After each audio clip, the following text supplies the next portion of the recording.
Welcome to the Basic Income Show. For those who are new to the show, this is where we talk about recent developments in the world of universal basic income. And as always, there's lots to talk about, especially since it's been another 3 weeks. We try to do these every 2 weeks. And the last 3 or 4 episodes have now been every 3 weeks. So just lots to get through. I don't even know if we'll be able to get through all of it. But yeah, let's go. I think Conrad wants to start things off with something else before we get to the news, so we'll do that first. Yeah, I got a couple of things. One is just some updates on the projects that we've talked about in the past. I think it's been a little while. So there's like an ecosystem of basic income projects that we've been working on for a long time. Some of us here and a bunch of other people. So the Bootstraps docu-series, where we filmed with 11 households around the country getting a basic income for a few years. That's been like, we started that in 2016. And we're getting close to the end. We're in post-production, and we're looking to release probably early next year. But this year, we're going to the big conference and the Basic Income Earth Network conference in Brazil. So if any of you are going to be at those conferences, we'll have like early sneak peek teasers and things like that, and we'll have more news about the impact campaign work we're going to be doing and stuff like that. And then Comingle, my partner Josh here for Comingle, and I are plowing along with our development team. And the next big milestone we're looking to hit after 5 years of development is turning on the actual money for like an internal beta testing. So a few of us on the team will link our bank accounts, and we'll start moving actual money and creating the first Comingle basic income for 4 of us as we work out the kinks and make it all user friendly. Maybe in a few months. So that we're trying for early July, and then a few months of troubleshooting after that. We're hoping to open it up to 10 or 20 beta testers, then 50 to 100 beta testers, and then hopefully by the end of the year starting to run a pilot. We are right now budgeting out and going out to fundraise for a pilot that can handle up to 10,000 people for 2 years. So that's sort of the scope of what we're looking to do starting at the end of this year. Yeah, and then as part of it too, we're planning on doing an impact campaign around the country with the docu-series with Comingle, which we hope, at whenever we get it to a point where we feel comfortable scaling it up nationally, we want to do that as well. Like once we know what the infrastructure is going to take, the ultimate vision is that this is a platform that anyone can join in the country. And for those who don't know, the basic model is it's like a mutual aid platform where anyone who joins, we all pledge to chip in 7% of our income per week, whatever your income is. And that gets split up into equal share and sent right back out to everybody. And what that effectively does is creates a universal income floor for the entire community of any scale. And what's really important about this is it's not money coming from a philanthropy or a government or a short-term program. It runs like its own governmental model in theory, so it can be permanent, it can be scalable, and we can effectively create the world's first universal basic income. Yeah, one of the big differences when we talk about the 2-year pilot with 10,000 people, like that's a big deal, but it's quite different too, in that it's like when we say 2 years, it's not like it ends after 2 years. It's not like every other pilot where it ends and then it's done. Like here, it'll just keep going. It could fall down a bit potentially to a lower level, but unlike everything else, there will always be a basic income floor for those people who are part of the Yeah, platform. so the reason it's only 2 years is one, because the eventual goal is this national version, but there's no reason these smaller versions can't keep going. The budget cost is not money to give to people, it's money to keep Comingle's staff up and running, because the funding of the basic income itself comes from the membership. And we can add on philanthropic support and things like that if we want to, but it's really important that the heartbeat comes from the prosperity of the community itself. So this 2-year pilot, I like to say, could be what I would consider the first actual basic income pilot, because the idea of a pilot to me is something, as opposed to a demonstration, a pilot is something that if it's working, you can just keep it going, turn it on, scale it up. And so it has to have a mechanism for being able to do that. And so Comingle could raise more funding for continued operational support, but more importantly, at a big enough scale, Comingle has enough revenue to pay for itself. So it becomes self-funding and self-perpetuating. So that's what we're pushing for, is something that gets large enough through these pilots and then the national version that it just takes care of itself, like its own functioning government. Yeah, it's getting exciting. We're getting very close, and just to see it starting to materialize is pretty cool. But yeah, I think the thing that is helping me to a way to think about things is that we are actually building a universal basic income, and it has the universality is built into how it works. And this is something that has not really been tested. But of course, the universe that we're talking about is the universe of people that are participating. And so the participation automatically means that you're also contributing at the same time as you're receiving. So it's not just a big handout. It is something that we together are generating for each other. So that's what's kind of exciting for me. It's also the universality part of it is like there is no demographic targeting, there's no means testing targeting, because it basically what you end up getting or giving is based on your income. Anyone can join. It's basically a level playing field for anyone who wants to join. I think it'll help people better understand the way UBI works too, because it's even like it's a universal basic income, but it's also like a negative income tax variant where there's like a phase out. And these things are pretty similar, especially if you do like in the way this will work is like an automated deposit fee. So that it's actually like if you tax and you provide at the same time, so this is addition and subtraction at the same time. You know, if you give someone a positive 10 and a negative 5, then what you're giving them is a positive 5. And so that's the way that this works, is that everyone is getting something universally, but then the quote unquote taxation mechanism is also done simultaneously so that those with the least incomes benefit the most. And then that phases out at a 7% rate until someone is effectively paying in exactly what they're getting out. But then that's what they're receiving is zero. It says they're not, because they're getting, say, it's positive 10 and negative 10 at the exact same time, which works out to zero. And so if you start to understand that that is the mechanism of universal basic income, then it suddenly makes more sense, this how so many people are confused. Why would you give, money, and why would you give anything to Jeff Bezos? And it's like, well, he is going to be spending. If he joined Comingle, that would be beneficial to everyone on the Comingle platform, and they would be happy and say, welcome, Jeff, thanks for joining us. Yeah, he'd get $50 a week like everybody else, but he'd also put in $1 million a week. So he'd be, but he wouldn't get the 50. well, it would be, they would offset, but like, but the way that would work be too applied is, which to is his account, but he would not receive that cash. It's weekly too. So that's where it's interesting as well, is that Jeff Bezos, let's say Jeff Bezos, a deposit only hits Jeff Bezos' account once a month, let's say. So once a month he gets, I don't know, $10 million, whatever. Let's just say that's he what earns it is. $10 million once a month.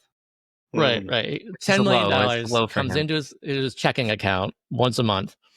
And then so 3 weeks out of the 4, he would get, say, the $50 basic income because he's not receiving any income in each of those weeks.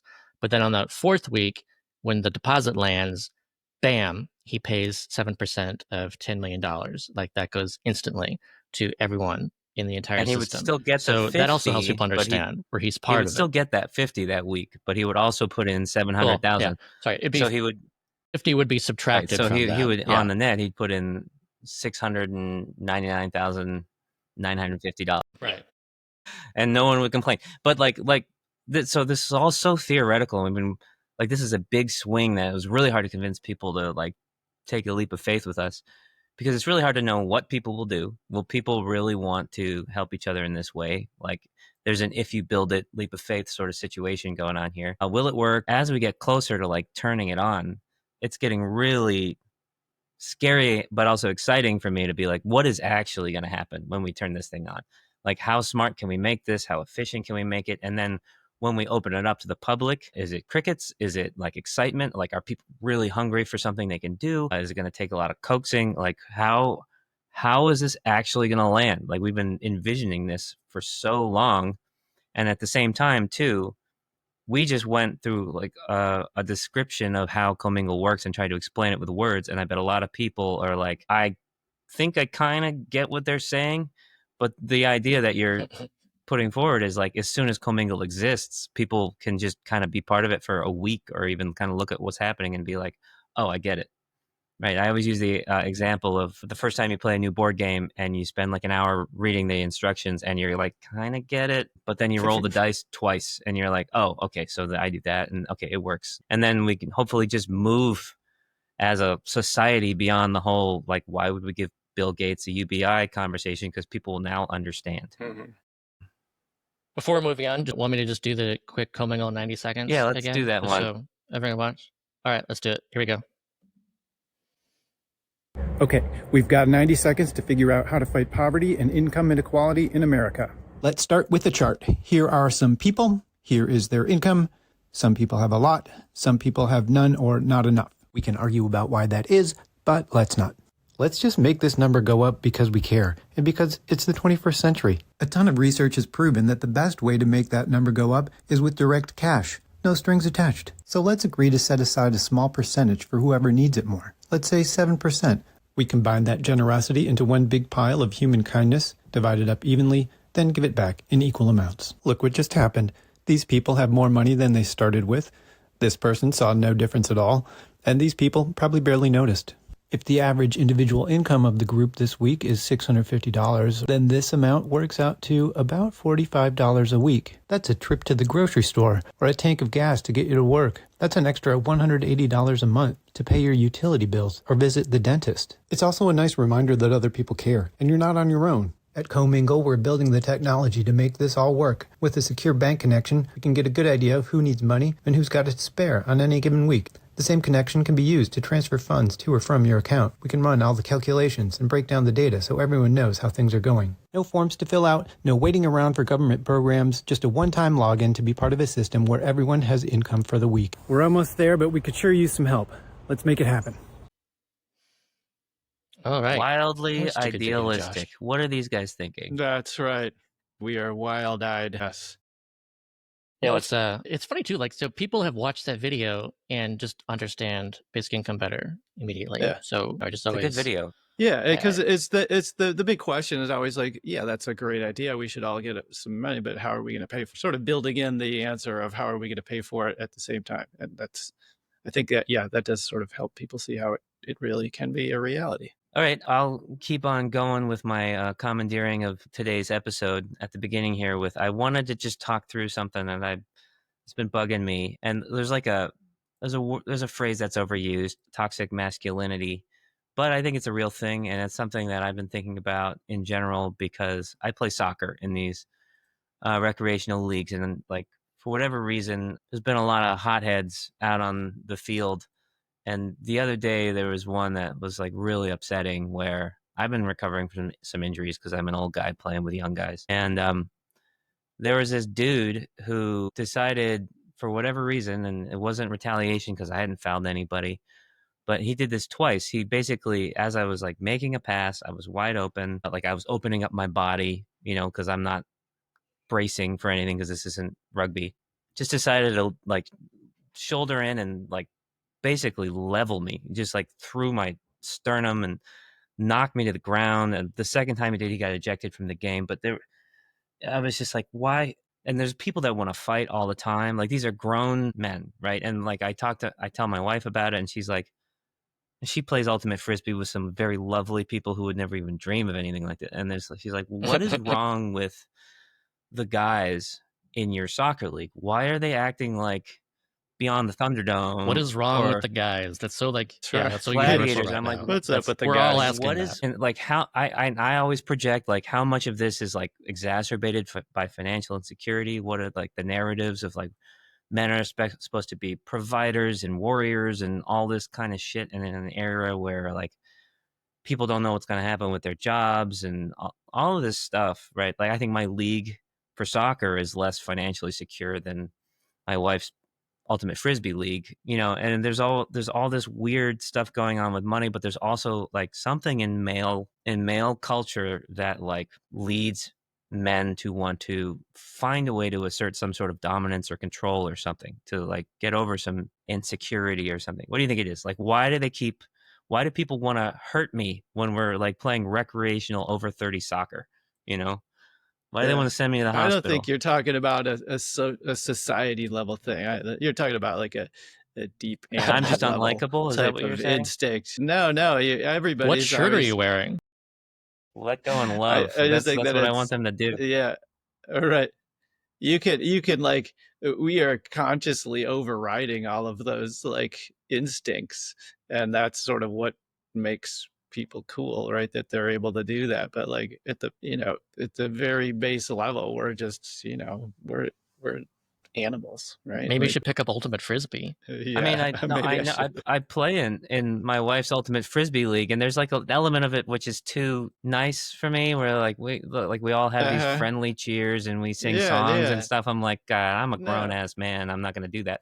But also, I right. don't need to be, in warrior times. And so one of the things I wonder, and I know I go too far with UBI all the time, and like what could change, and it'll change us as a species. But like in a UBI world, how much would this particular issue be mitigated? How much could like people unleash the frustrations that they tend to take out physically, in inappropriate places? How much could they like not have that need, to dominate Well, somebody? what it makes me think of is just how impactful basic income has been shown to be in like reducing domestic violence in experiment after experiment, pilot after pilot.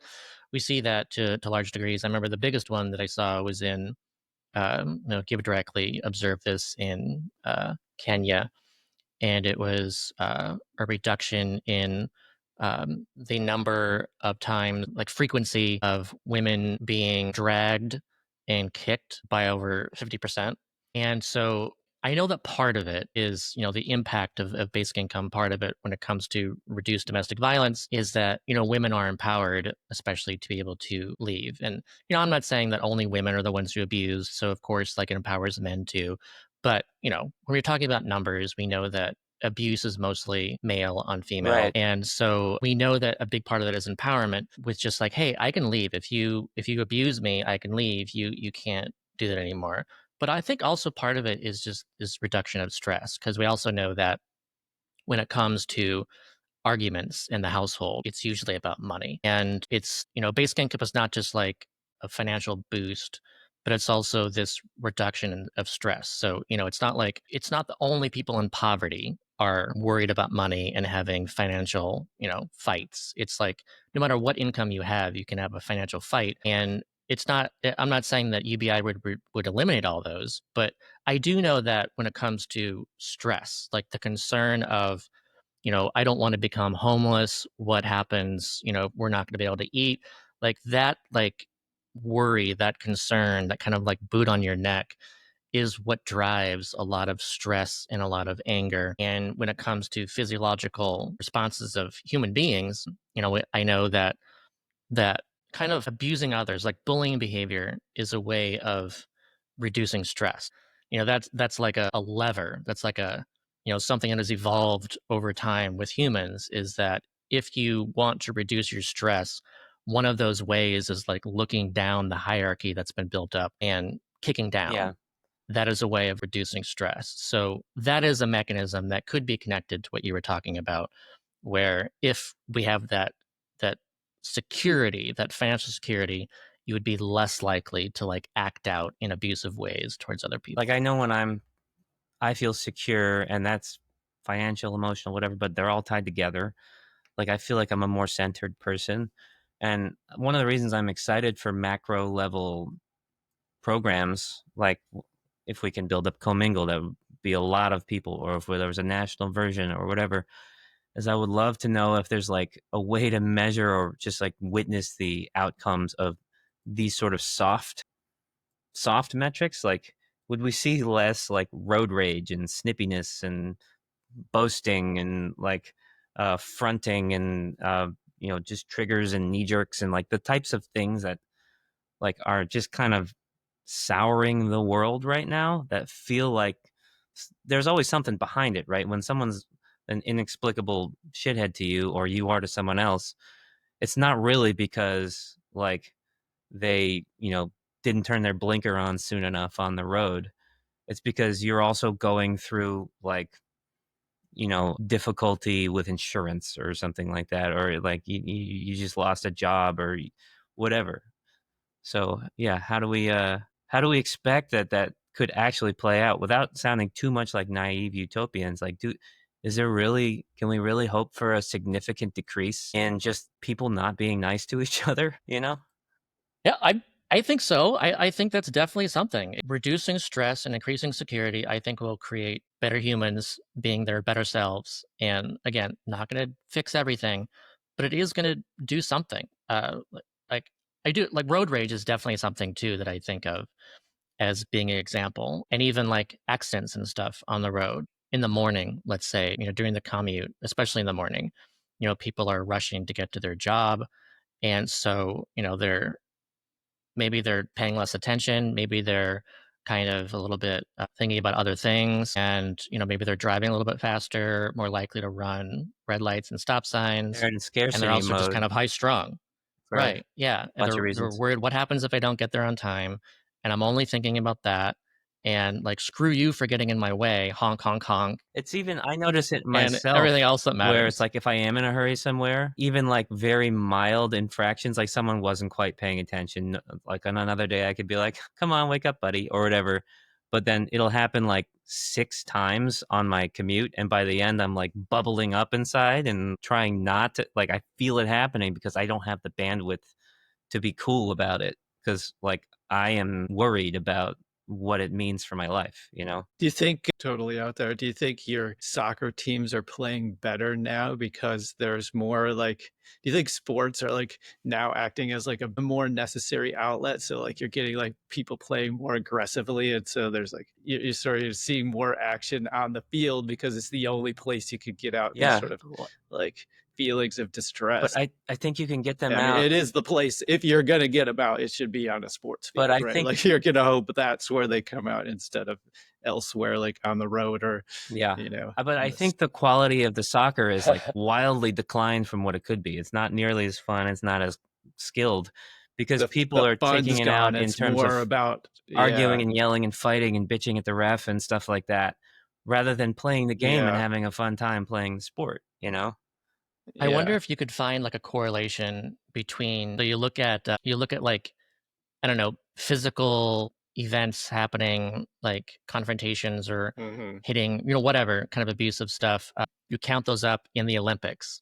And so, like, you can Right. see that over the years, like how many I bet you incidents are could. happening per I year. bet And you then you could. actually correlate that with, like, rising authoritarianism, rising Hmm. inequality, economic insecurity, whatever.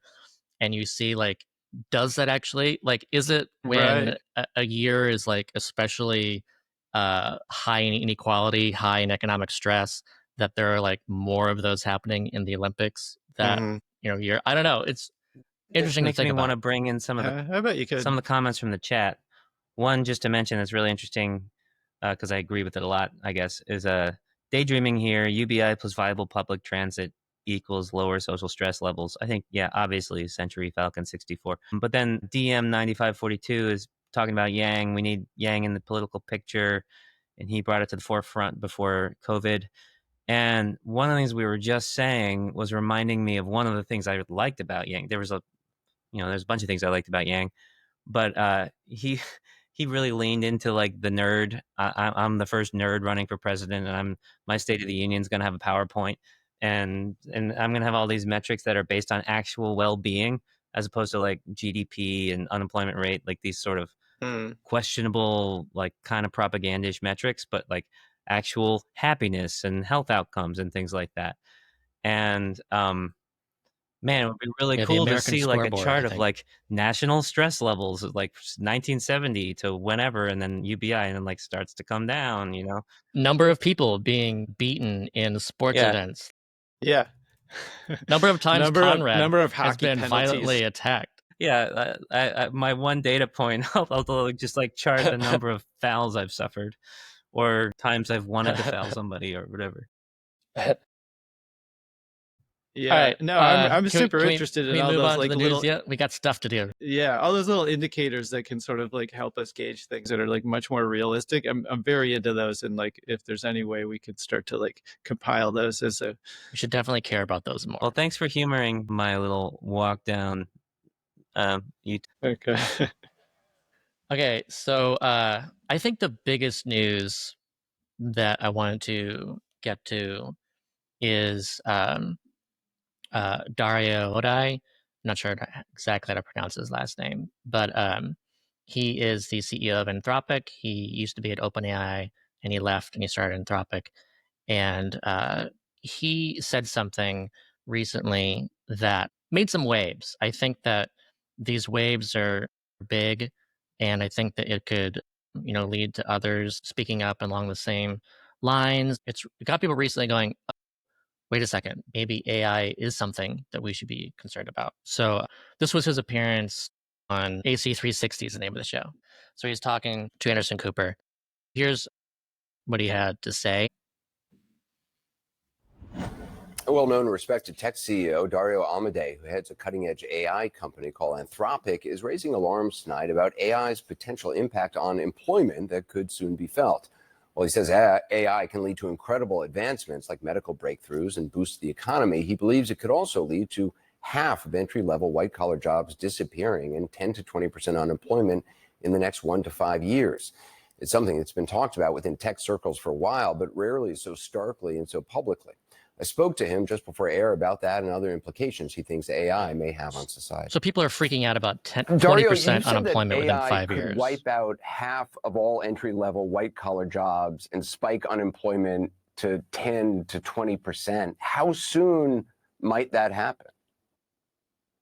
Well, let's, well, first of all, thanks for having me on the show. But just to back up a little bit, I've been building AI for over a decade.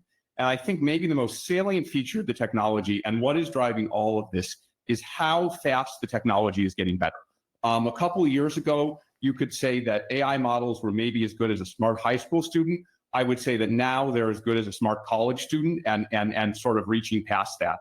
I really worry, particularly at the entry level, that the AI models are very much at the center of what an entry level human worker would do. And so it's hard to estimate, exactly what the impact would be. And there's always this question of adaptation. And these technology changes have happened before. But I think what is striking to me about this AI boom is that it's bigger and it's broader and it's moving faster than anything has before. And so compared to previous technology changes, I'm a little bit more worried about the labor impact simply because it's happening so fast that yes, people will adapt, but they may not adapt fast enough, and so there may be an adjustment period. You are running an incredibly important company in AI, and you know this better than anybody, or as well as all the names we know, people, Sam Altman and others who are working, Elon Musk in AI. Why are you raising the alarm? Because it's not necessarily, I would think, in your best interest, because a lot of the messages we hear from, at least publicly, from some AI CEOs and stuff is a little bit more calming, like, these agents are going to be great in your life. And yes, there may be problems, but, writ large, this is a fantastic thing. Yeah, I mean, I think the reason I'm raising the alarm is that I think others haven't as much. And, I think someone needs to say it, to be clear. And, I recognize it's always a difficult balance, right? I'm aware of my position that I'm building this technology while also expressing concerns about it. And, the reason I'm doing both of those things is, one, I think the benefits are massive. And, we need to find a way to achieve benefits and mitigate or prevent the harms. And, the second thing I would say is, look, there are, as you mentioned, 6 or 7 companies in the US building this technology, right? If we stop doing it tomorrow, the rest would continue.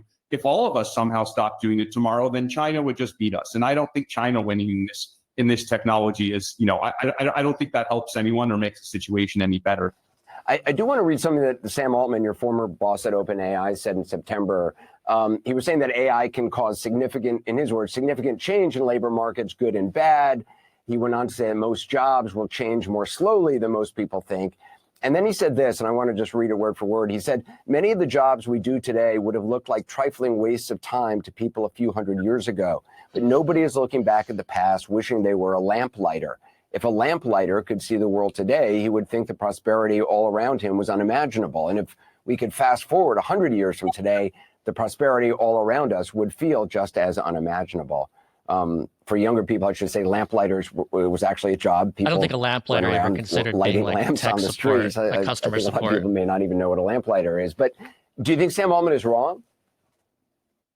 Yeah, so I think there's some things I agree with about that, and then there are some things that I think are too optimistic. So I definitely agree that AI, if we succeed at it, can grow the pie greatly, right? I wouldn't be surprised if economic growth is much higher than it is today as a macroscopic phenomenon, right? That AI allows society as a whole to be more productive. So let me just say, because you've previously in the past said you've described a future where cancer is cured, the economy grows at 10% a year, the budget is balanced, and 20% of people don't have jobs.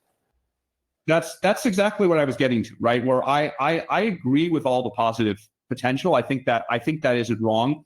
But I think the quote you just flashed is maybe too optimistic, maybe too sanguine about the ability for people to adapt. People have adapted to past technological changes, but I'll say again, everyone I've talked to has said this technological change looks different. It looks faster. It looks harder to adapt to. It's broader. The pace of progress keeps catching people off guard. And so I don't know exactly how fast the job concerns are going to come. I don't know how fast people are going to adapt.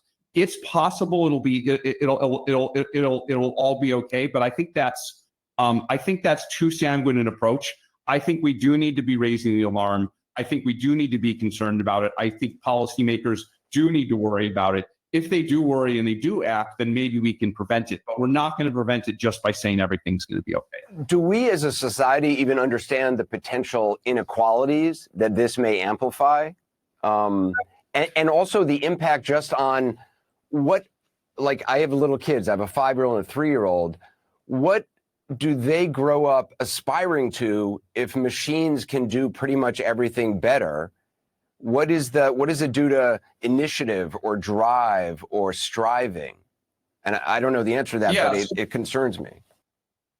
Let's take those questions one by one. Those do concern me, but I do have thoughts on them. In terms of inequality, I'm worried about this. There's an inherent social contract in democracy where ultimately, the ordinary person has a certain amount of leverage because they're contributing to the economy. If that leverage goes away, then it's hard to make democracy. It's harder to make democracies work, and it's harder to prevent concentration of power. And so, we need to make sure that the ordinary person maintains economic leverage and has a way to make a living, or our society, our social contract won't work. And that's why I think it's important. During testing, your company's latest chatbot, Claude 4, was capable of what was described as extreme blackmail. Specifically, I understand it threatened to reveal an engineer's extramarital. Okay, so it goes on from there. But man, that's last bit he was what do you getting guys... to was scary. I have a lot of thoughts about this. And I like Dario's take on a lot of it. He says something like massive benefits writ large, right? And that's what I see a lot of, these tech optimists sort of hand waving at the same time as Elon and Doge is and the messaging coming from that sort of side of things was there's going to be some pain for a while, right? Just kind of hand waving, there's going to be some pain, but we'll have so much prosperity. And what's getting lost is that the pain is in the real people and the prosperity is in the average, right? So if the average prosperity if GDP goes way the hell up, but it's still claimed by fewer and fewer people, then more and more people are suffering. We are in a theoretically abundant nation that is perpetuating an artificial scarcity, right? The labor market right now is something we use as the key tool to distribute enough resources so everyone has, as he called it, or more people have, as he called it, economic leverage, which is also like freedom, autonomy, like power. And right now, there's some social support programs, but primarily the labor market is our mechanism of getting that power to people. And that is under threat, and that's falling apart more and more. And the real question is, how do we make sure everyone has enough power to keep a healthy, safe, and democratically, viable society together? We have to sort of divorce these mechanisms from the labor market, and that's what UBI is. It's the big if, like, that they're all glossing past, is like all of this theoretical abundance 100 years from now requires that we learn how to share, basically. I should say, I'll put up the direct quote. I don't have it handy of what Dario has said before about universal basic income, but he's one of those people who is supportive of it to a point where he believes it's like better than nothing, but he's also concerned about how people will, find purpose and meaning in a future with a lot fewer jobs and just the people having like no ability to find employment or whatever, and like how they'd have UBI, but what would they do? So I think that it's a kind of a typical kind of concern. So those of us who are familiar with the evidence, we know that basic income operates as a floor, enables people to pursue meaning. People with basic income can do unpaid work that they find valuable to them, and they could perform. They could do human work for other human, for those humans who actually want to pay for human work. So, it's not like just because a robot can cook a meal and serve you food doesn't mean like in the future where those restaurants exist that are fully automated, it does not mean that there won't be any restaurants that are where you can find human chefs and human servers. Like we'll always have those. They'll just be probably more expensive than the robotic ones, but they'll still be there, especially if people have the ability to actually spend money at those places. And so that's why it's key to make sure that that spending power is still there. And I'd like people are purpose seeking and community seeking by nature, is my belief. And so we'll always find something. And there is an element when it's used as sort of a hand wavy argument. It's like, we've always found something before, so we'll do it again.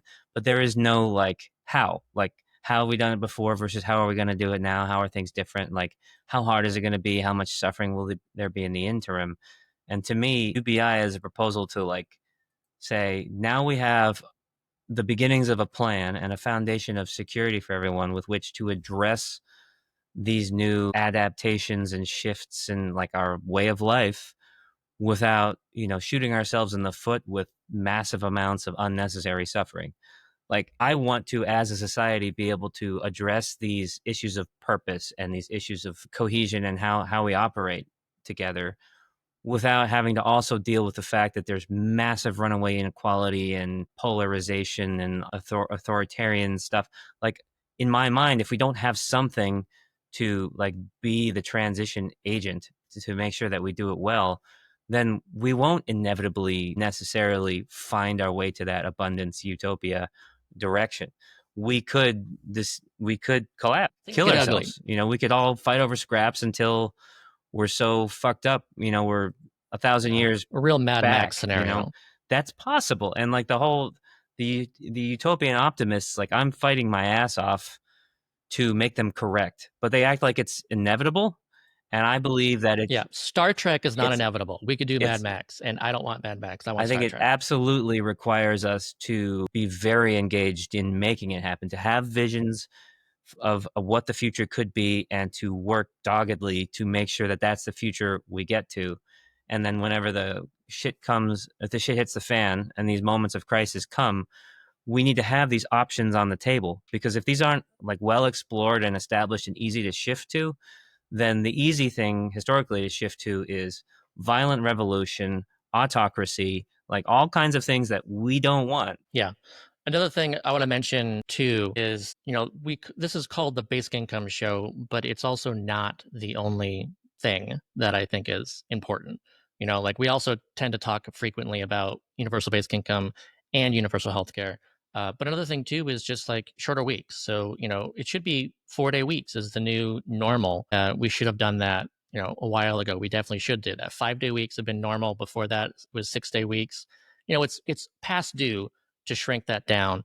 And if we do that, we could increase the number of jobs by, theoretically 20% by going from 5 days to 4 days and the 4 days could, I think, be just as productive. But like, that's the way that we should look at it. Is we shouldn't be a situation where there's people who are unemployed and there are people working 5 days, 40 hours a week, when we could actually increase the number of people who have jobs who want them, thanks to just chopping up the available work into smaller increments. I also, so that's yeah. something that I think makes sense. I also too. feel like there's two ways to skin that cat. Well, I hate that metaphor. It's just so gross. There's two ways to approach That's so this weird. where it's Yeah, it like is weird. a lot of people push to legislate a 4-day work week. Cool. I would love it if we did that. And like it came with all the protections to make sure it's not just less money for people or like less safety. It's not like an artificial attempt at shifting things. The thing that's great about UBI, by giving economic leverage to everybody and universal healthcare, basically economic and like life direction leverage. I feel like a lot of these things that we want to push for sort of through the political process become more organically possible. Like they can evolve. Like if everyone has enough security to be like, you know what, I want to spend a little more time with my kids, I'm going to work a 4-day work week. And that's what whoever hires me is going to have to be willing to offer. And like enough people are doing that, that becomes standard. The same with minimum wages. Is like we try to enforce these minimum wages, and sometimes it doesn't work for certain sorts of like a community theater or something. It doesn't allow them to do their thing. But economic leverage writ large means that generally upward pressures on wages and a de facto minimum wage can happen without having so much pressure on the need to legislate it, right? A lot of these things can build out of that foundation of having a population that is empowered. Yeah, and then when it comes to something like minimum wage, again, yeah, great, let's raise the minimum wage. But if we do that on its own, then that will actually result in effectively shorter work weeks, and that, it won't be necessarily weeks, but like there will be fewer hours. People will go down in hours. So that's just a result that we see often. And also there'll be more automation, which I think is a good thing. But again, if people are losing their jobs and stuff because of it, it's not. So yes, we need something like a higher minimum wage. People should earn more income for the stuff that they do, and also shorter week weeks, great. But then there's still those gaps and failings and the results of those that UBI needs to be there Right. to mitigate and improve Right. upon. So, again, people, let's look at this as a collection of things we need to do, and not just, we don't need basic income. We just need to do this. Like, no. And also, let's just do basic income and nothing else. Like, I don't agree with that either. And if you try to do the thing, I always put that like basic income and universal healthcare are really great things to start with, because they're a foundation that allows us to make better decisions and about all the other things we want to supplement with, right? But if you just start with something like a 4-day work week and then try to say, but you can't just pay people 80% of what they're getting. So now all of a sudden they're effectively working less full time, making less and less able to survive, because in a vacuum we said you can only work 4 days or something. Like it becomes very complicated when there's all these implications of what does a 4-day work week actually mean? Are we paying people just as much? Well, if the labor side of the labor market is completely desperate still and disempowered, that's still going to have a downward pressure on wages and versus cost of living. And so the next thing that I wanted to get to is actually Mark Cuban's response to Dario. And so what he said was, someone needs to remind the CEO that at one point there were more than 2 million secretaries. There were also separate employees to do an office dictation. They were the original white-collar displacements. New companies with new jobs will come from AI and increase total employment. And I responded to that and said, Mark, don't toe the ridiculous line that only the impact of AI will be more jobs. And by the way, yes, I'm familiar that it's toe with TOE and not toe, TOW. It's funny how many people replied to that with its TOE. I get it. But yeah, I went on and said, we will be able to do more with less. Decades of automation has increased productivity and increased inequality. Yes, people lost jobs and got new ones. Many jobs paid less and were less secure. And interestingly, Mark actually responded to that. He quote tweeted my post and said, "We will be able to innovate and create more with less. It's an entrepreneur's dream come true. What took paying a lot of people to do, someone can do them self. And the tech is so advanced, there will be applications and businesses we never imagined." And I responded to that and said, demand matters. The economy needs consumers. Congrats on winning the productivity growth game where 80 trillion flowed to you and your fellow billionaires instead of the rest of us. Automation is part of that story. Ignoring it all helped the rise of Trump and MAGA.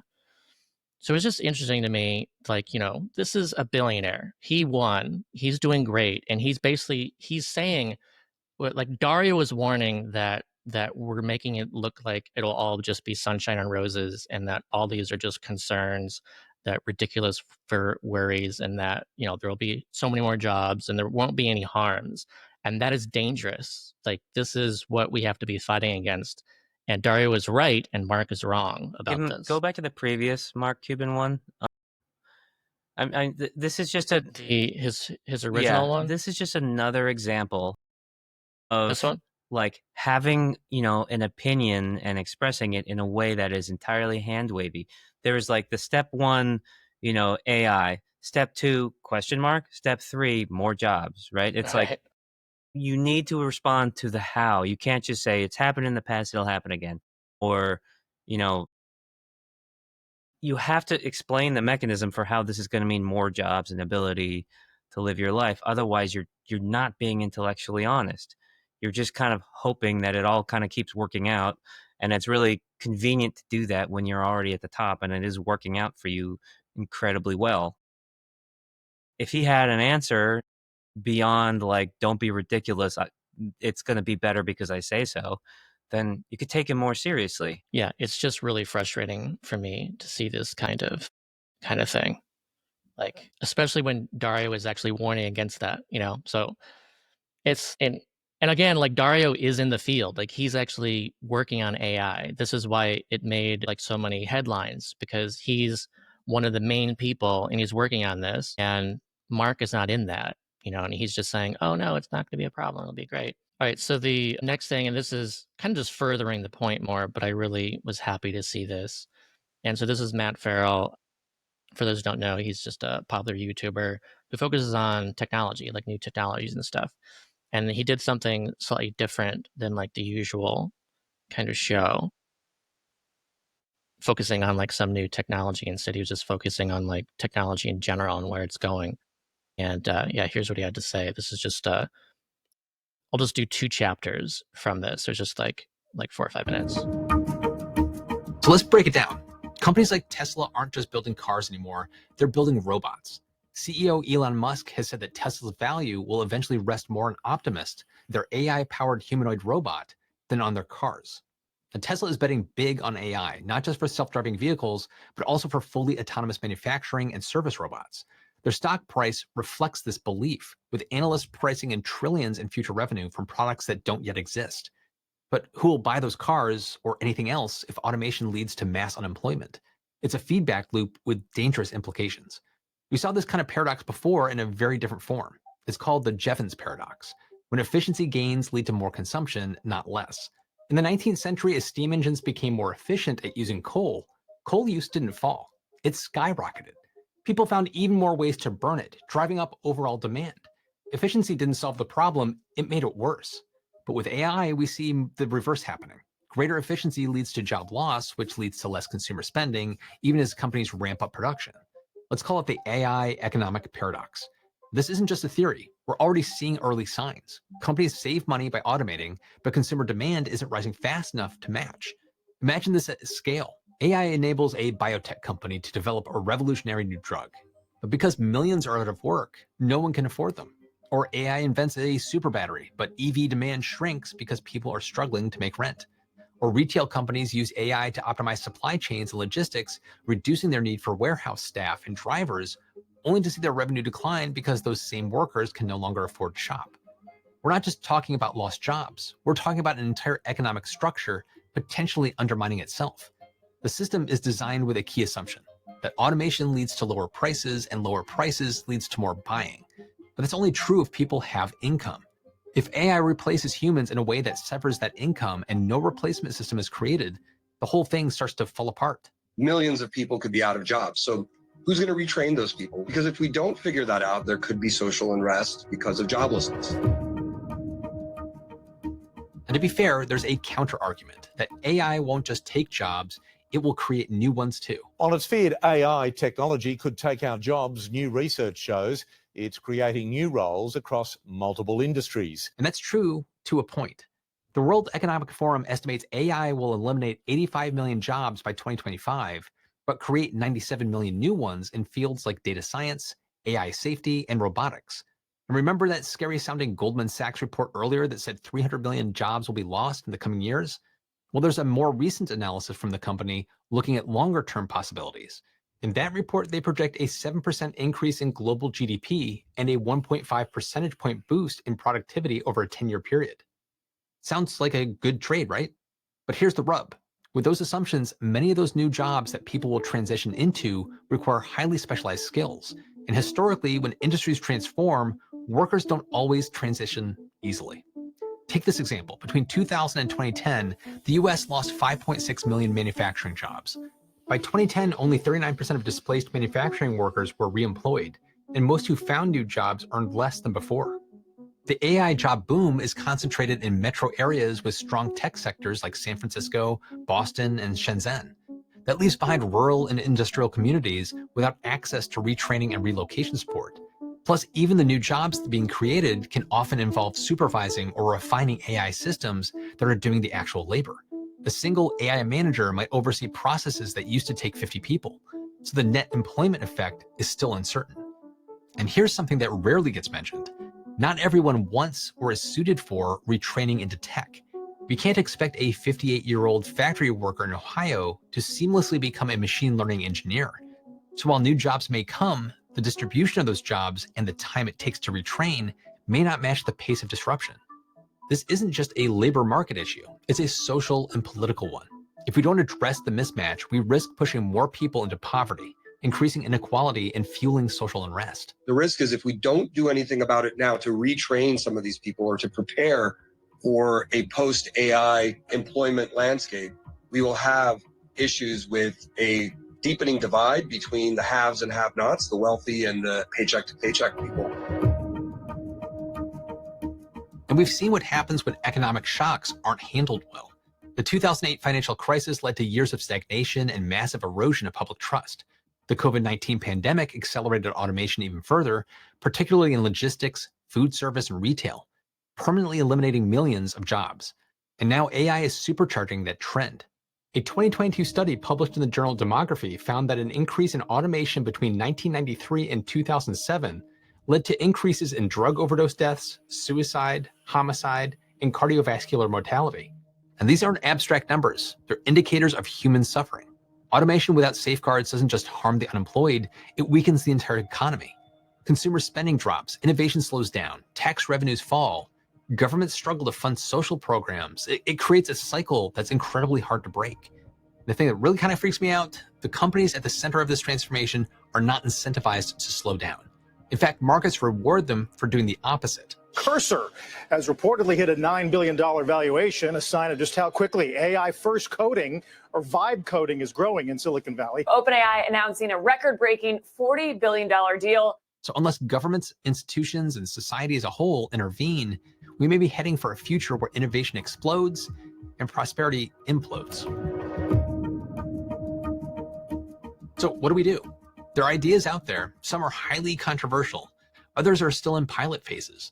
One very controversial proposal is universal basic income, a flat monthly payment to all citizens that ensures a minimum standard of living.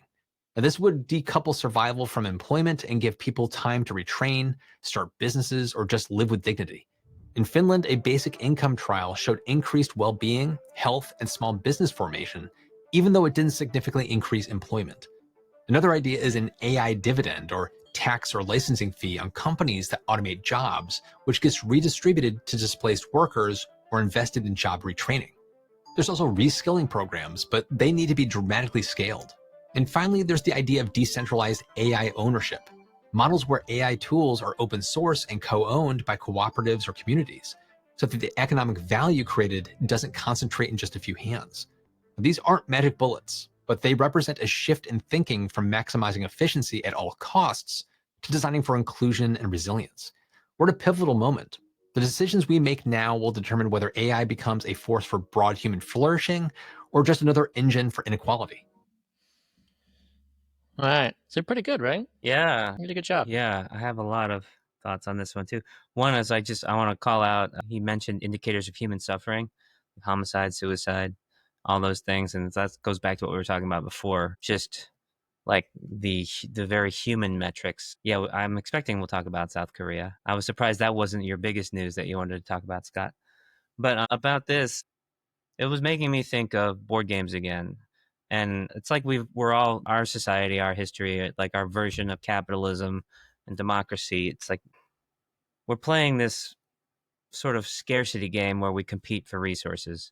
And there's so many different ways to access those resources through the labor market historically that like we can kind of keep it going, right? Even if some are like at a low level, some are at a high level, it's unfair. There's always like some sort of a way to have enough people do well enough that the game can persist. But it's kind of like Monopoly for me, like at the end of the game where someone has all the hotels or whatever and all the properties, and basically the people who are left in it are just waiting until they land on something that wipes them out. And then it's game over. And it's not just game over for the losers, it's game over for the winners too. Like the game cannot persist.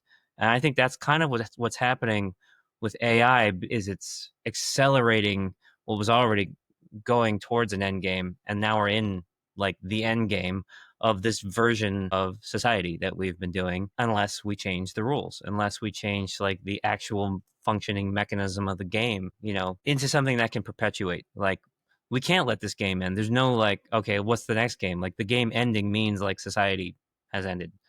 So how do we change the rule? Like what kind of version of your money for passing go plus basic security protections do we need to build into our society so that the game can keep being played? Yeah, we definitely need to decouple survival and some amount of income from labor. I mean, I don't understand why anyone would disagree with that if they agree that, we're a 70% consumer-based economy and, Right. people have the right to not be like, I wouldn't say murdered, but like there's I don't know, like also went viral this week, was Joni Ernst and what she said when people were concerned about people being thrown off Medicaid, and she said that, well, everyone dies.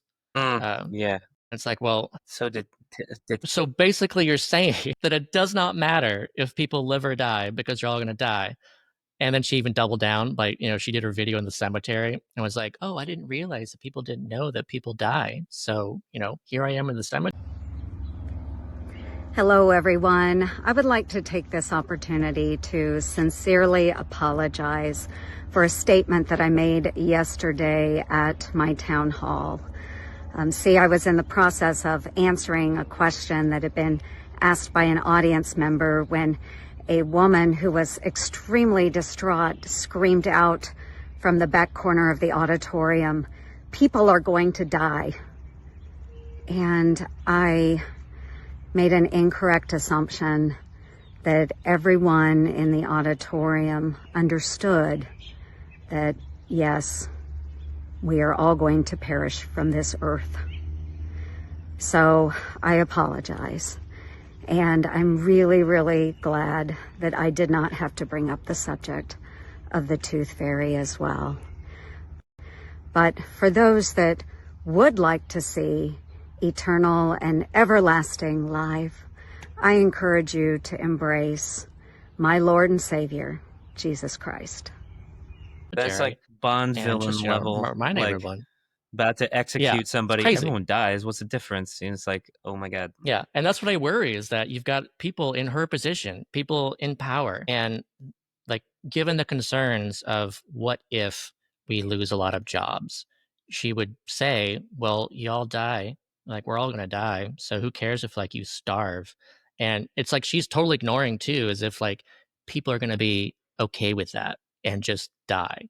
Like that is where social unrest comes from. That is like she is putting herself in danger by saying, "Will we all die?" You know, this is like a let them eat Well, cake it's scenario. only because she feels safe. And it's like, it's because we're so addicted to this competition, scarcity sort of system that is now in its end game, that people like double down and like take on like prepper or survivalist mentalities. I'm going to buy a lot of guns or whatever. It's like, are you kidding me? When like I friends and whatever are like, I'm just going to get a cabin in the woods and then we're going to live off the land. It's like, no, you're not. They're like, what are you going to do when the economy collapses? I'm like, I'm going to die just like you. That's what I'm going to do, you know? And the real shifting that has to happen, that is like very difficult for people to like embrace or wrap their heads around. One, because it's different than what we know and what we've been trained and sort of religiously raised with, but two, because it's so huge and daunting. Like, how could we ever get there? Like, what can I do? It's kind of like why we've naively spent like a decade trying to work on these projects. We have to change from a competitive economy to a collaborative economy. We have to take the rules that are like Monopoly and turn them into one of those games where it's like we're all trying to like accomplish something together. No one ever gets kicked out of the game. It's like, just do we win as a society? Like, how do we build a society where it's like your loss isn't my gain? It's not zero sum. Like, we grow the pie and we all get some. You know, how do we make that happen? And it's not within people's wheelhouse or people's even belief that it's possible. So we turn and so people are like already preparing for the like, well, I have to win the showdown rather than we have to like figure out a new way to move forward. The next thing I thought was pretty fun was this video that someone did. Again, I don't know who did this, but congratulations to whoever did this. They put together this video. They started up a website called TalkUBI AI. But here's the short video that they put together. This might all look very real, but it's actually not. In fact, everything you see and hear in this video is made by AI. Yep. I'm not real. I'm not real. Nope, me either. We're actually AI. Before AI, making a video like this would employ over a dozen people and cost $500,000. Now it just takes a single person with a laptop and an afternoon. This type of radical reduction in manpower and cost is coming for a lot of industries. And it's why tech CEOs have said the work week would only need to be 2 days long within a decade. But if most people are only working 2 days a week, how would anyone earn enough to live in our current system? That fundamental challenge is why many are now considering a universal basic income, or UBI. Now, when some people hear UBI, they might think it's just about free money. But it's actually designed to provide a reliable baseline, ensuring everyone can cover necessities like food and shelter. UBI lets work be about thriving, not just surviving, and you can always choose to earn more on top of that baseline amount. Imagine having that basic security. It could free many to learn new skills, pursue passions, or contribute more to their communities. But the big question is always, how would UBI be funded? Well, one leading idea is to share some of the massive wealth created by AI and automation itself. Think of it as a tech dividend, a portion of the new efficiencies going back to everyone. Other proposals include things like a capital finance transaction tax, sovereign wealth funds, or national resource dividends. Or reforming our tax system to be fairer, ensuring everyone, including the wealthiest corporations, pays their share. Now, the idea of UBI might still sound pretty radical to some today. But it's helpful to remember that many things we now take for granted were once seen as radical when they were proposed too. The idea of a 40-hour work week was something many people had to literally fight for. And having a weekend was truly considered a radical idea at first. Plus, don't forget Social Security. Providing that basic support for seniors faced huge opposition. Now it's something we all consider normal and necessary. So if UBI feels like a big leap right now, that's understandable. Maybe we're not ready for it today, and that's okay. But no, we're ready whether for we it. like it or not, big changes are coming, and probably sooner than we think. So it's time to start talking. It's time to talk. It's time to talk. It's time to talk. It's time to talk. TalkUBI.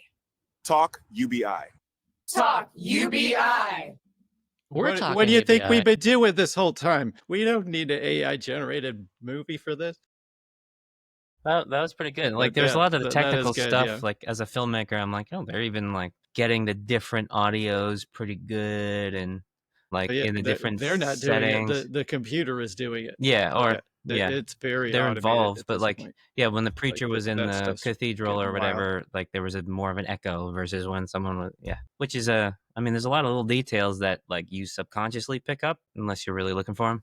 That it's just getting better and better very quickly. Mick Sondorp or Mike wants you to post the link to this. But yeah, maybe when this comes out, we can put it in the. Yeah, I'll make sure that's in the description here. So the website, you can just go to talkubi.com, and it's embedded on that website. And so I'll just quickly follow this up with, since that was AI generated, and whatever you think about that, here's something that's entirely human. This is Paul Connolly, and he did a little song that he called "Give That UBI to All." And here, just a short minute song. Here you go. Content today.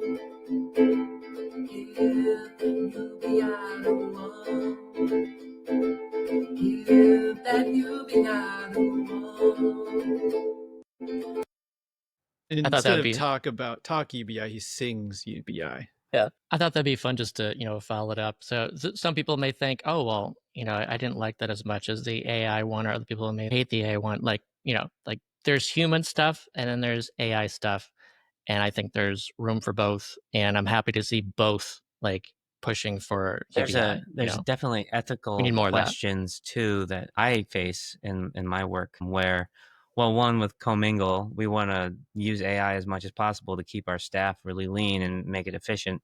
Like we're not using it now yet, but like, if we ramp up to being able to serve 10 million people, we don't want to have 10,000 staff. We want to pass through all the money we can to people. For the docu-series, it's even more like early on, like 2018 or whatever, I'm trying to type up a transcript. It's taking me like 8 hours to type up a 3-hour interview. Like, shouldn't there be AI for this? And like, there was like early beta phases, and it started taking a lot of time and money out of our budget.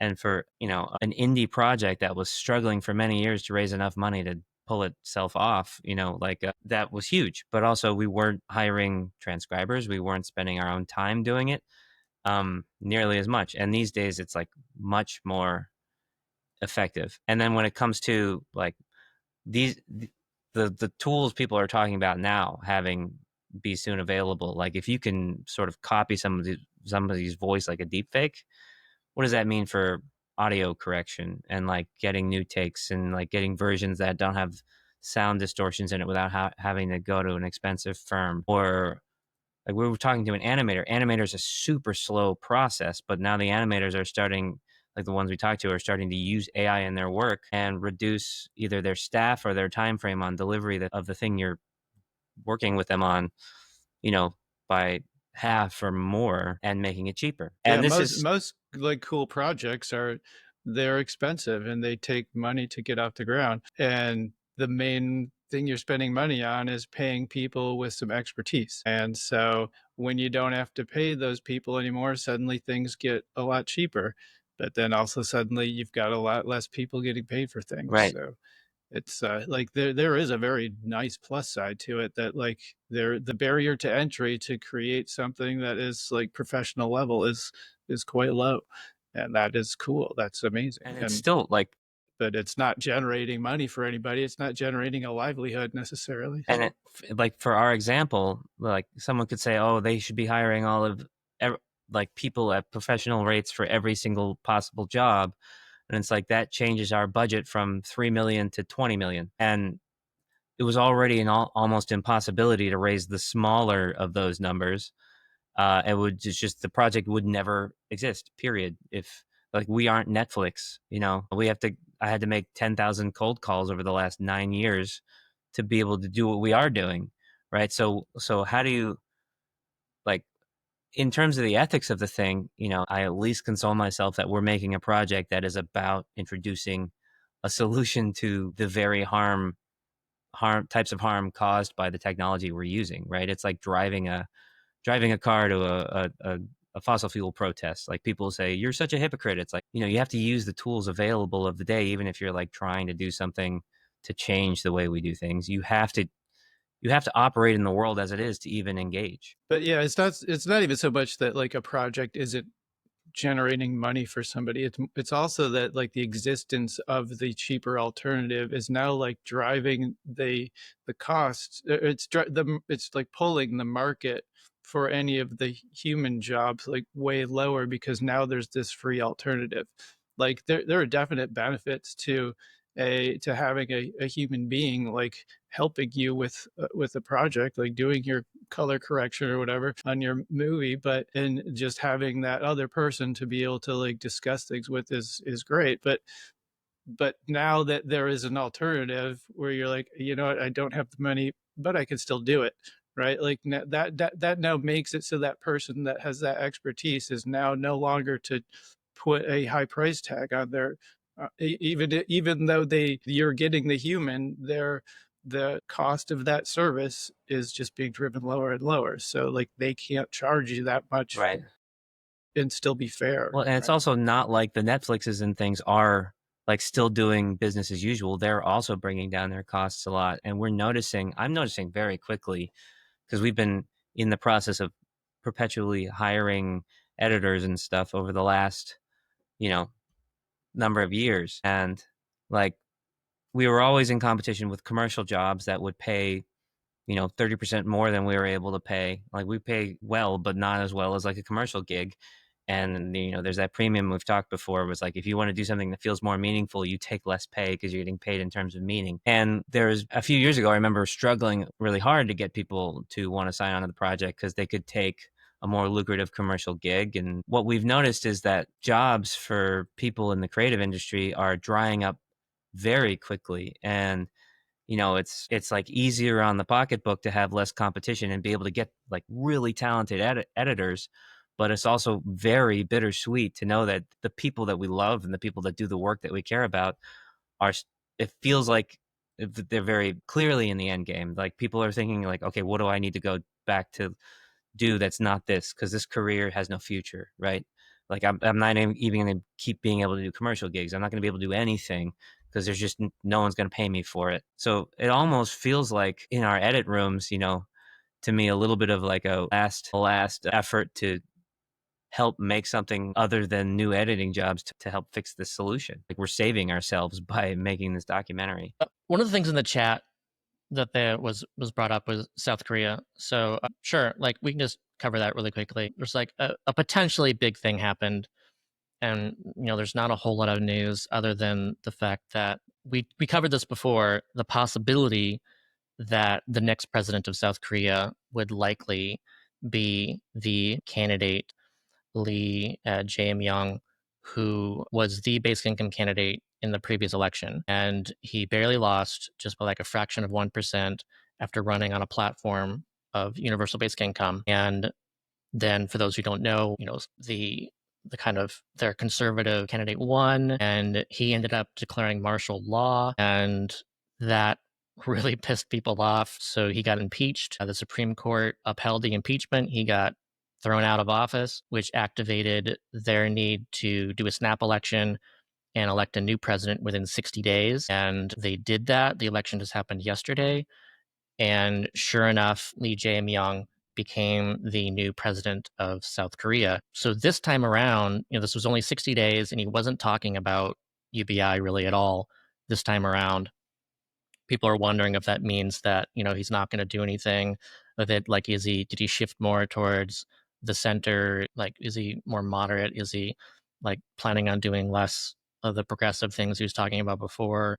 We don't know. We don't know the answers to any of those questions. I do think it's interesting that the very first thing he did today, and then they expect to do that by the end of his first day in office, is actually to double the size of the Supreme Court. So court packing.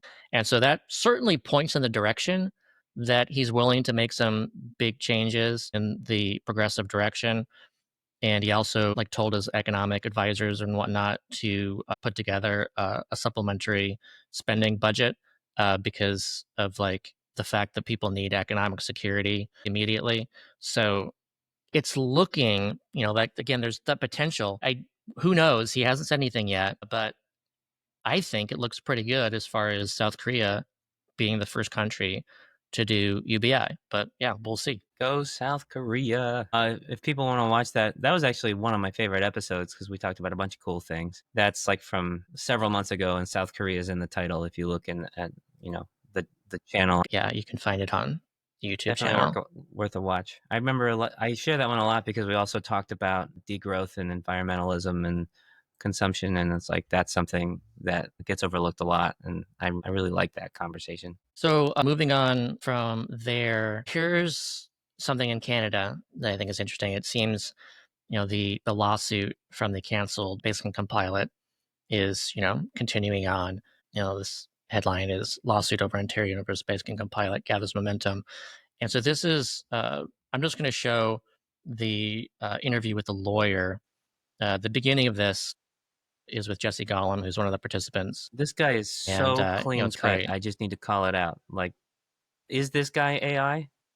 Yeah, it's hard. Once you see a few of them, you're looking for those little cues of they have a slightly perfect complexion. He's too symmetric, that is funny. Except for the perfect coif, which is humanoid.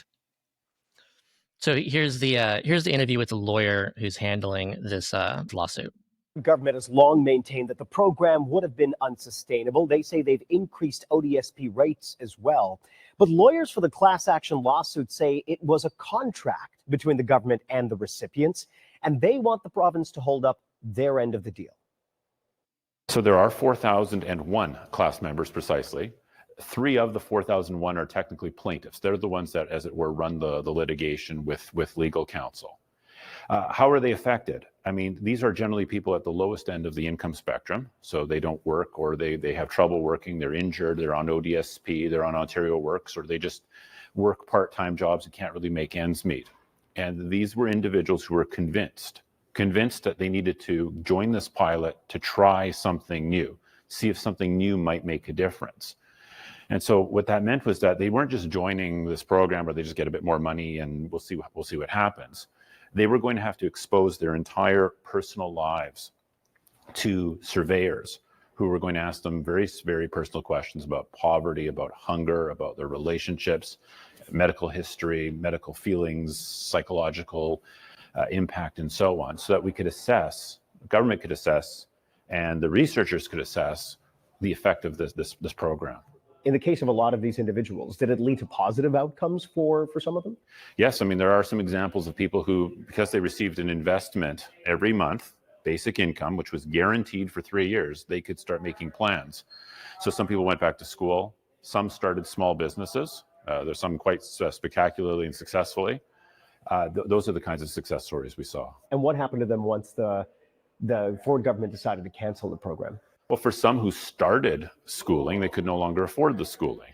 For some who took out a loan on the strength of receiving this higher income for 3 years, they had to pay the loan back and couldn't sort of use it to build businesses, for instance. So one of the plaintiffs, for example, bought a bunch of products so that she could start her own natural products line, and she just had to throw out the products altogether. She couldn't get anything going because the funding ran out.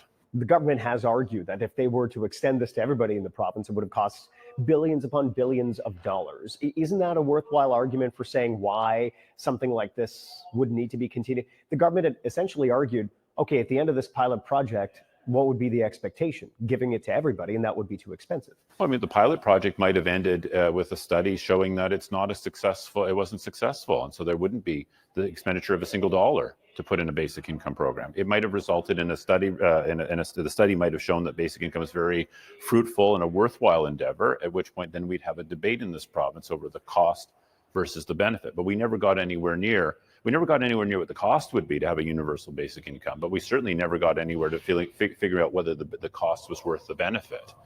What now is the central argument that you guys are making in favor of this class action lawsuit? Is the argument that the government should have just continued on with this pilot project, or is the argument that you set aside money, funding for these individuals, you should have let it run its course and they are owed some sum of money from the Ontario government? I mean, we do say they're owed some sum of money. What we're saying is that there was a contract. So these individuals signed up, they took themselves out of programs they knew and were comfortable with, and they took a risk on themselves. They took a risk by going back to school, starting businesses, taking out loans, and so on, and then found themselves in a lurch 1 year into a 3-year program. So the typical remedy is you have the contract continue.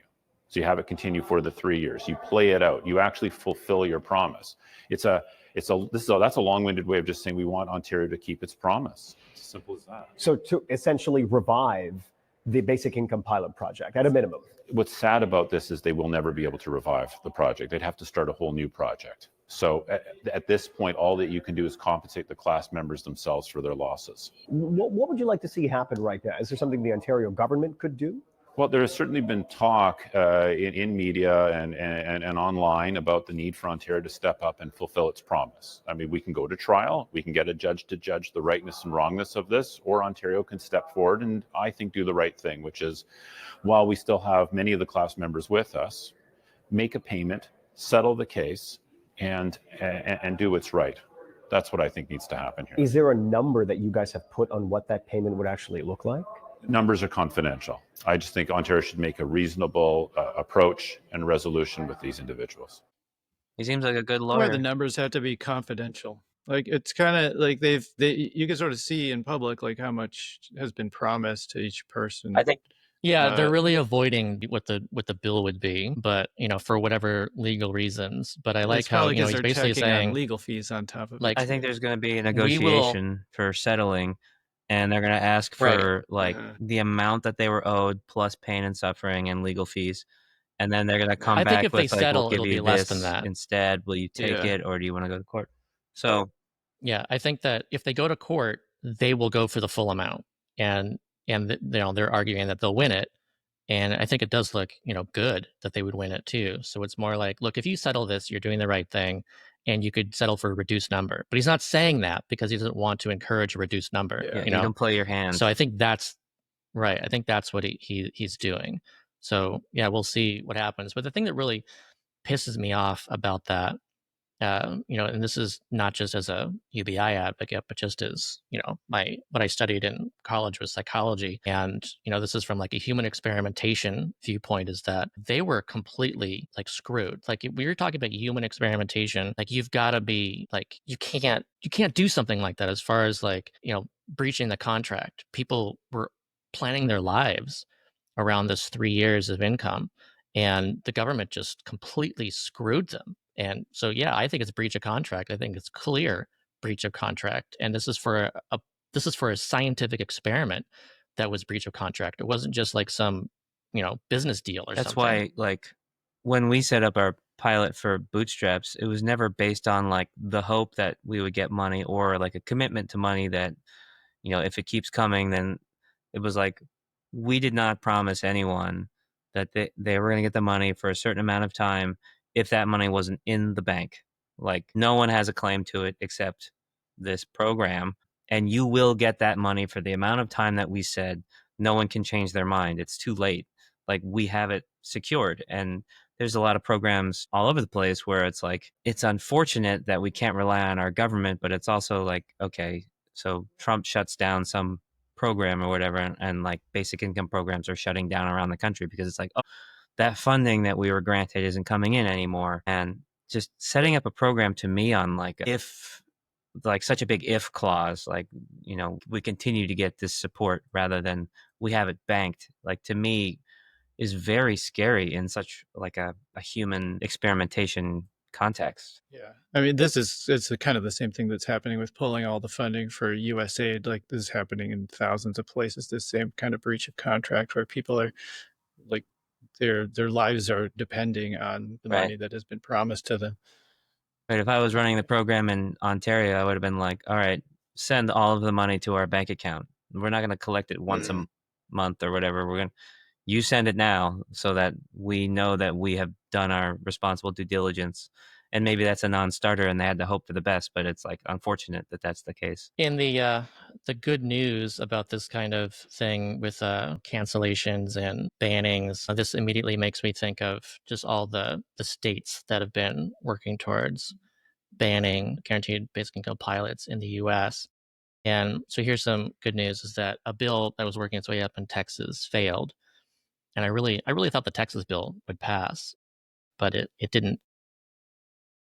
There was, you know, enough response from people that they were able to like stop this from happening. So not to say it won't happen, you know, again in like the next session, but I was really happy to see that Texas failed to ban future pilots. It's been like part of my overall theory is like we need to get around the possibility of these bans by having a more universalist set of programs and things, and that our movement shouldn't be just focused on like the hashtag resist and fighting legal battles, but it also is encouraging that, you know, for those fighting the legal battles and in that side of things, we're getting a couple of wins here and there. So that's kind of nice. I should add too, someone brought this up in the chat, Strat did, but the Doug Ford is the governor, you know, of Ontario who canceled the pilot. And just so, you know, people who don't know the story, that there was a progressive premier governor before him who had started the pilot, and he won the election. And like during the election, he said multiple times, directly asked about the pilot if he would continue it or not, and he said that he would. Yeah, Doug Ford said that he would continue it, and then he won. He was asked again, and he said, "Yeah, like I said before, we will continue it. You know, like we care about the data, whatever."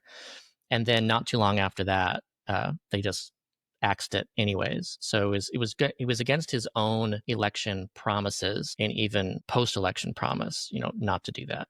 So just a real scumbag thing to do, and it's just been frustrating to see him win multiple re-elections since then after doing that.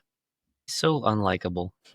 He did get a little boost recently because of Trump when he, like, you know, was all tough about the tariffs, and that enabled, you know, lots of Canadian politicians. So that totally changed the politics in Canada, even where the Liberal Party won, where it was going to be defeated. It's funny. Only because of the Trump tariffs. The Democratic Party like platform and strategy for the last 10 years is actually working in Canada. It's like, you know, because Trump's such a jerk. Like, I mean, that's like the message is like, that guy's an asshole, so vote for us. That's basically what the Democratic Party's been trying to do, and that has not been working here in America. Here's some more good news. This is a recent press release. 24 state legislators joined National Guaranteed Income Coalition. So this is another, like, this is related to Mayors for Guaranteed Income. And so they started up so they have Mayors for Guaranteed Income, they have Counties for Guaranteed Income, and now they have Legislators for Guaranteed Income. And this has started with 23 founding members in 17 states. And so they joined the network of over 230 mayors and county officials championing unconditional cash policies. So far, MGI and CGI have launched a total of 72 guaranteed income pilots, which have distributed about $335 million in direct economic relief. And there are currently 25 bills in 11 states for some form of statewide guaranteed income program. And so all of these people who have joined this group are legislators who are, you know, in support of some form of guaranteed basic income and have pledged to, like, you know, do what they can at the state level to do these Do programs. you know of these 25 bills, if any of them have sort of a universalist bent, or are they all sort of targeted? I don't know. I've seen some that are, but I don't know if they're connected to these people. So I would say that I have seen universalist kind of style bills at the state level, but yeah, I don't know if any of these people are behind them. I see that as one of the things I want to accomplish with us in our work in the next year or two, is like helping guide the GBI movement back to a universalist framing. Like, what you're doing is a great start. Now let's shift our thinking a bit into something that we can actually scale up. This is another recent study. So it's just revised BFMA, and the author actually shared this with me directly. This is another study of Iran's unconditional cash program that for a while, at least, like a year, at least a year, maybe 2 years, was mostly universal. And it wasn't like ever intended to be, but it ended up turning out that way because it was so popular. And so it was like around 95% of the population got this unconditional cash floor. And yeah, so here's just the abstract of the results here. This paper examines the labor supply effects of universal basic income and its impact on human capital investment using Iran's 2010 subsidy to cash reform as a case study. We find no significant change in the adult labor supply, but we observe a notable shift from child labor to school enrollment. Households reallocate resources towards education and nutrition, with elasticities exceeding 1. A 10% increase in household resources leads to one child transitioning from labor to school, and measurable improvements in both the quality and quantity of nutrition, highlighting UBI's potential to foster human capital development. That's interesting. That's the first time I've seen that kind of like magnifying glass zoomed in on like, we already know that children shift from labor to school, but here it was a 10% increase in household resources leads to one Right. child transitioning So from labor what's to the school. spin that this UBI made kids lazy and fat? Right. How dare these kids go to school instead of being child labor? I mean, this is those statistics of like, one more kid goes to school and nutrition is better. These are like first order metrics where it's like, that's again why I want to see these things happen at a large scale and have these like general well-being measurements of like how does that play out? Like, what are all the waterfall consequences of like outcomes, like one more kid in school, better educational outcomes, better nutrition? What does that look like 50 years later in a society? Yeah, it's really interesting to consider what happens when kids with basic income grow up to have their own kids with basic income, and just how that can improve over and over. In fact, I should actually switch. I was going to do a different study, but because we're talking about that, I know we're running out of time. But this was a new result, a new paper written about the baby's first year study. This is a study we've chatted about before. This has been going on for years now. It's a longer term study, and this is the 4-year mark. And I've already seen people talking about this paper as being like more evidence against basic income. So I did just want to cover this paper really quickly. So here's the abstract from this paper. Developmental differences between children growing up in poverty and their higher income peers are frequently reported. However, the extent to which such differences are caused by differences in family income is unclear. To study the causal role of income on children's development, the Baby's First Year's randomized control trial provided families with monthly unconditional cash transfers. 1,000 racially and ethnically diverse mothers with incomes below the U.S. federal poverty line were recruited from postpartum wards in 2018 to 2019 and randomized to receive either $333 per month or $20 per month for the first several years of their children's lives. After the first 4 years of the intervention, we find no statistically significant impacts of the cash transfers on 4 pre-registered primary outcomes. They were language, executive function, social emotional problems, and high-frequency brain activity, nor on 3 secondary outcomes, which were visual processing, spatial perception, pre-literacy, maternal reports of developmental diagnoses.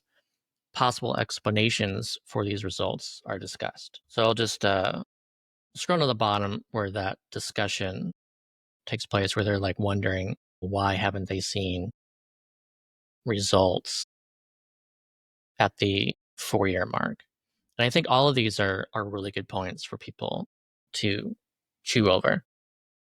A lot of this is just going to be like boring and stuff to people to go through. I guess I'll try to summarize this, but like putting this into kind of more plain language, like one issue is, okay, maybe we're just kind of going to see these kind of impacts at age 4. Maybe this is something where, like you raise children out of poverty, and maybe you're going to see a bigger impact when they're like teenagers or adults. Like you don't know really potentially what kind of impacts that's going to have. So that goes right to what you were saying, Conrad, about what you're excited about is like these really long-term stuff. So it's possible that these that this data and these participants, like you can do a study 20 years from now and find that there actually is a significant difference, like a major difference between these two groups, but maybe you're not going to see that right now. Yeah, maybe. And also, like, I would say between under 5, you're still protected. Like the younger you are, maybe the more protected you are from the realities of poverty, because your parents are sacrificing more or whatever to make sure you get fed enough. You're still like engaging with people who love you. And then the more you grow up and go into the system, the more like you're trying to get through the school system and stuff, and your disadvantages start to compound and affect your ability to keep up and perform, compared to other kids, right? You're getting out of the household and into the world a bit more, and I can see that potentially being part of it. I do find it surprising. Another part of this is, I think it's a weird the results themselves are surprising. Like it's not what you would expect. So, I mean, we can look for reasons why they don't match and also what we would specifically, expect. The fact is, whatever they did, it did not turn up the results that you might guess, which is raises questions potentially, for and this us, is but for maybe cognitive raises answers for others. So like we already know that providing, this is essentially a child allowance, $333 per month, or like the enhanced child tax credit. Like there's all sorts of positive measurements that we know of these, and that it's common in other countries. There's all sorts of, Canada has this version. Like there's lots of economic benefits. There's lots of other benefits to this. Like this study was designed specifically to look at like brain impacts. Like what is this like cognitively? Can we measure this cognitively? And so far, it doesn't seem that way, but that's not to say that you won't see that later on. And I also want to stress too that this still isn't UBI.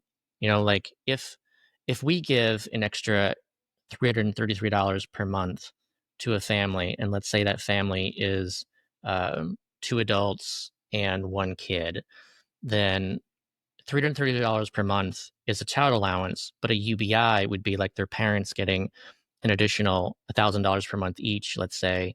So that's, that could be $2,333 per month is their floor versus that. So maybe too, it's the size. And that's what the authors suggested in this as well, is maybe you're not going to see cognitive impacts with that size. And that's actually supported too by a similar study.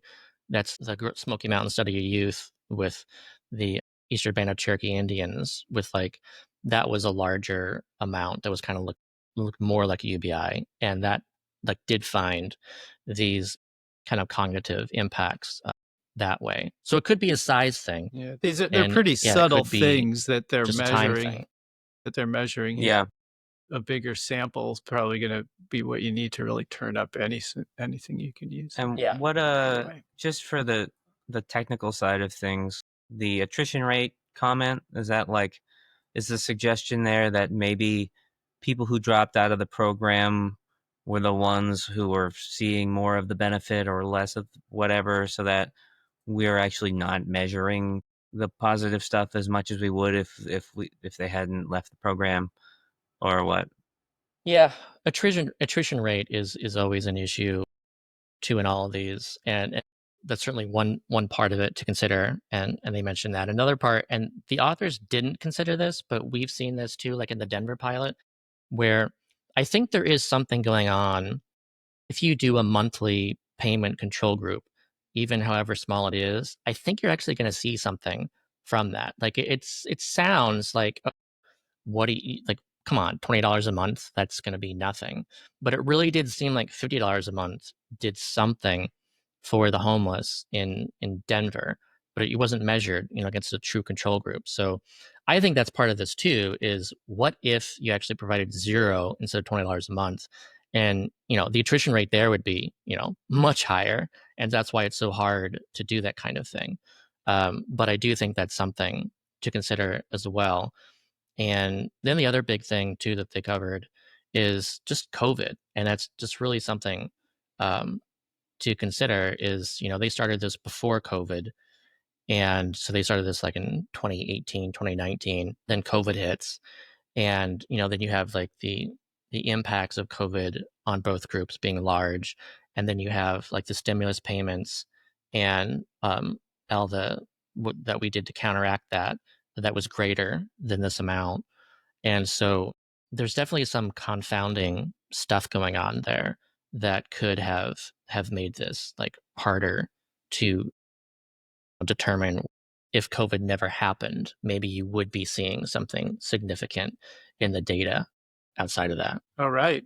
Well, we're getting So to the end here. yeah, What do we want to end on as like a note for are we feeling overall more optimistic after this episode, more committed, less clear? Like, how do you guys feel? I'm feeling good, feeling excited, ready to start launching some solutions here very quickly. And yeah, I'm ready to start sharing things. I don't want to talk UBI anymore. I want to act UBI. I liked that. I found that video to be very compelling, but the call to action to it, I like to think that we've now gone past that. Right. Yeah, that was the thing I said too, is that, if I had made that video myself using AI, the message would not be, let's talk about it. Yeah, we're past talking phase. We got to actually do it. We have to demand it. We have to mobilize and organize and even just start doing it directly. Like, yeah, the time for talking it is not unreasonable to call for action at this point. It's not like we haven't thought about it enough. It's not like we haven't mulled things over, I really, really hope that what we're going to bring to the movement in the next years are going to give people something that they're really excited to sink their teeth into.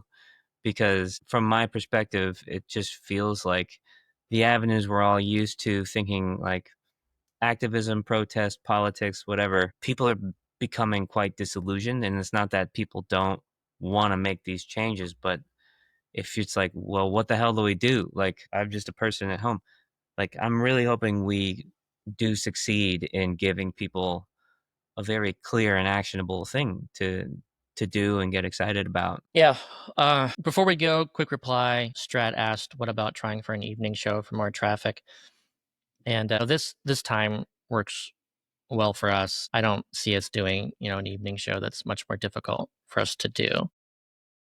Yeah. We might get a few more interesting live participants, but I think we've got some good ones. So let's, yeah.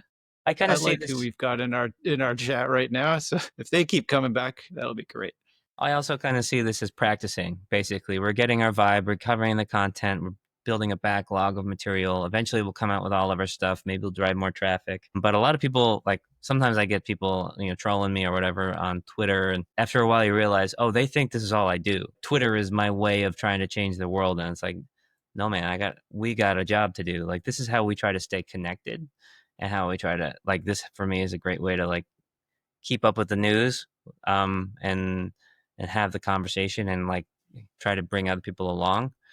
But the bulk of our work, our full-time jobs, is building these projects. And yeah, this is when we can do the show for now, and maybe we'll upgrade the show later.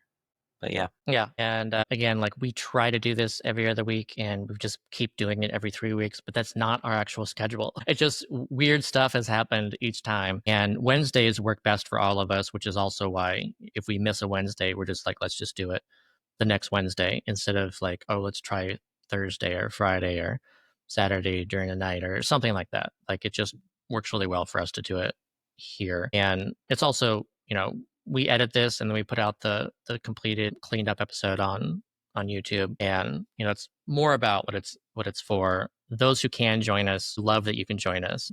But we're also not trying to get like as many live viewers as possible. It's really about just how many people watch the show afterwards. So, doing what you can to, like and share it, try to get others to watch it, to be more informed. That's what we're really aiming for, is to make sure people are better informed about what's going on in the world. And our crew is bringing enough, our crew of live watchers like that are regulars are bringing enough questions and things to like interact with. If we had a huge live stream, I feel like I'd be overwhelmed. I couldn't handle all the comments and stuff. Yeah, we would actually need to have like someone producer who's not really like in the background. It was actually like uplifting stuff and going through and filtering it. Because I maybe someday though, maybe like a year from now myself. Like I have a vision of like say Bootstraps is coming out every week and we jump on the podcast like an hour after it airs and we all talk about it and with the audience and stuff. So someday. Yeah. So thanks everyone. Thanks for watching us live. Thanks for watching it, the recorded version, a week from now when I get that up, if you watch it. And again, please share it with others and try to get more and more viewers, subscribe, and we will see you next time. See you next time. There's more news to cover than we actually have time to cover. So I'm sorry I didn't get to everything I wanted to do, and maybe we can get to it next time. Also, my fellow people, but men especially, let's move forward in our lives as much as possible with like maybe a mantra of like, I'm going to try to be my UBI self, like my centered, safe self when I go out and interact with other people in the world. Like, let's not be mean. Let's be nice to each other. All right. Good message, Andon. Yes. Let's not be mean. Don't be mean to each other. Be nice to each other. Yeah. Be kind. All right. Talk to you later, everyone. See ya.